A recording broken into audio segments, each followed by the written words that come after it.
Buenas tardes. El día de hoy vamos a presentar la infografía de la actividad número 2. Mi compañera Alejandra Marcela Largo y yo, Jonathan Obando Fernández, eh, vamos a presentarle nuestro trabajo.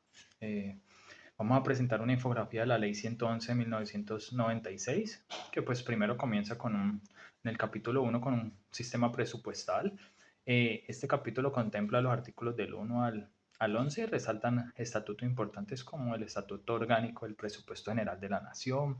Resalta la cobertura del estatuto, que cuenta con dos niveles. Uno es el presupuesto general de la Nación y el segundo es la fijación de metas financieras de todo el sector público. El sistema presupuestal está constituido por un plan financiero, un plan operativo anual de inversiones y por el presupuesto anual de la Nación. También tenemos un plan financiero, que es el instrumento de planificación y gestión financiera del sector público. El plan operativo anual de inversiones señala los proyectos de inversión clasificados por sectores, órganos y programas. Otra cosa importante que tiene esto: el presupuesto general de la Nación se compone de presupuesto de rentas, presupuesto de gastos y disposiciones generales. En cuanto al segundo capítulo, pues tenemos el presupuesto del sistema presupuestal, los principios del sistema presupuestal. Eh, Tiene varias generalidades que resaltan, y es la planificación, la anualidad, la universalidad, la programación integral, la especialización. eh, y pues básicamente la planificación, el presupuesto general de la Nación guardará concordancia con lo contenido en el Plan de Desarrollo y Nacional de Inversiones. La anualidad es que el año fiscal comienza el 1 de enero y termina el 31 de diciembre. La universalidad contendrá la totalidad de los gastos públicos. Eh, la programación contendrá todo el programa presupuestal, pues van a tener una planeación de qué es lo que se espera para todo el año. Y la especialización, pues las operaciones de cada órgano de administración, sus objetos y sus funciones. En cuanto al capítulo 3, tenemos el CONFIS, que es el Consejo Superior de Política Fiscal. El CONFIS está integrado por el Ministerio de Hacienda, de Crédito Público.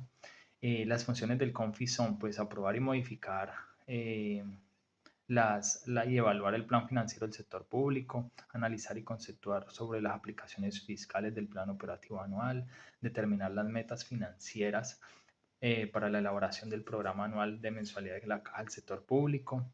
Eh, Aprobar y modificar mediante la resolución los presupuestos de ingresos y de gastos de las empresas industriales. En cuanto al siguiente capítulo, pues tenemos el presupuesto de rentas y recursos de capital, mmm, donde nos destaca que son los ingresos corrientes, que se clasificarán en tributarios y no tributarios.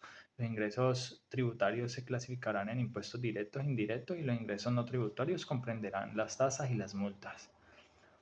En cuanto al presupuesto de gastos o de ley de apropiaciones, se compone de los gastos de funcionamiento del servicio, de la deuda pública, de los gastos de inversión. Cada uno de estos gastos presenta clasificado por diferentes sesiones que corresponden a cada una de las ramas del poder político. En el presupuesto de gastos solo se podrán incluir apropiaciones que correspondan a los créditos judicialmente reconocidos, los gastos decretados conforme a la ley, las destinados a dar cumplimiento a los planes y programas de desarrollo económico y social. Esto es lo que yo les expongo. Seguimos con mi compañera Alejandra Marcela Largo. Muchas gracias. El capítulo 7, que abarca desde el artículo 51 al 54, establece la preparación del proyecto de presupuesto al Congreso. Habla que antes de ser aprobado debe pasar por los siguientes pasos. En la primera semana de abril se presenta un anteproyecto del presupuesto anual de renta y de gastos al Senado y a la Cámara. Después del 20 de julio se presenta el proyecto con las modificaciones sugeridas y es revisado por el Ministerio de Hacienda y Crédito Público. Este capítulo advierte que si los ingresos no cubren los gastos propuestos en el proyecto de presupuesto, se debe hacer ajustes por medio de un proyecto de ley. De ser el caso y es aprobado el proyecto antes de hacer el ajuste, los proyectos que no quedaron cubiertos por el presupuesto quedarán suspendidos. En el capítulo 8, el estudio del proyecto de presupuesto general de la Nación por el Congreso abarca los artículos 56 al 63 y se refiere a los siguientes pasos que debe dar el proyecto presupuestal presentado por el gobierno. En este apéndice se indica la importancia de la opinión del Banco de la República sobre el impacto que tendrá en término macroeconómico, sectorial, el de déficit y el nivel de gastos que producirá el nuevo proyecto del presupuestal. Para el 15 de agosto, la Cámara debe decidir si el proyecto cumple con la ley orgánica.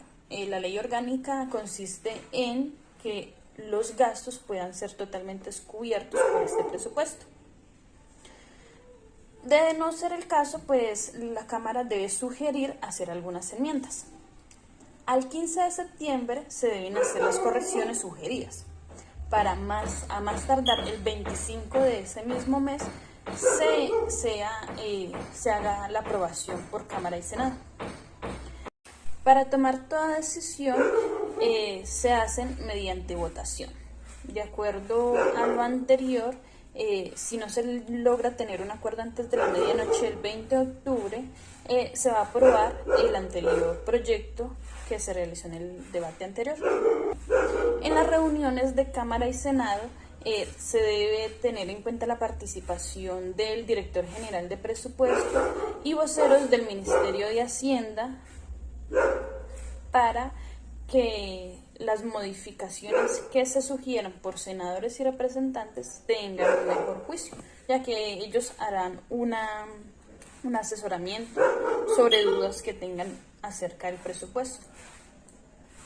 Ahora, el Senado no puede hacer modificaciones sobre los servicios ordinarios de administración, el plan anual de inversiones y las contrataciones. Pasando al capítulo 9, nos habla de la repetición del presupuesto. Esto solo ocurre llegándose al caso de que el gobierno no presente ningún proyecto de presupuesto o que el presente presupuesto no sea aprobado. Y básicamente consiste en repetir el proyecto presupuestal del año fiscal anterior. El gobierno, en este caso, podrá reducir o eliminar empleos para cumplir con los gastos y podrán abrir nuevas cuentas de gasto si el año fiscal en curso lo requiere, ya que el anterior proyecto no cuenta con estos gastos. En el capítulo 10 encontramos la liquidación del presupuesto y es la guía de 3 pasos que el gobierno debe tener en cuenta para liquidar el proyecto. El paso número 1 es tomar como base al proyecto de presupuesto presentado por el gobierno. Paso 2, insertar todas las modificaciones sugeridas por el gobierno. Y el paso 3, incluir los anexos de detalle de gastos del año fiscal. En el capítulo 11, que es el más amplio porque cuenta con 21 artículos, los cuales en breves palabras explicaré. Aquí se estipula que no se ejecutará ningún proyecto hasta no estar evaluados por el organismo competente y registrados en el Banco Nacional de Programas y Proyectos. La ejecución de presupuesto del recaudo de renta e impuestos solo debe realizarse por el tesorero del Ministerio de Hacienda y Crédito Público. Se debe tener en cuenta el PAC, que es un instrumento que define el monto máximo disponible mensualmente, y los recursos deben ser aprobados por el CONFIS, que es el Consejo Superior de la Política Fiscal. Y por último está el capítulo 12, que se refiere al control político y seguimiento financiero, y estipula que el Congreso es el encargado de ejercer control político y el seguimiento presupuestal, La Cámara contribuye con el anterior análisis del presupuesto que hizo y el Departamento de Planeación valora y hace seguimiento a los proyectos. Y el Ministerio de Hacienda y Crédito Público se encarga de hacer seguimiento financiero en la ejecución de los proyectos, del presupuesto, perdón. Eso sería todo. Muchísimas gracias.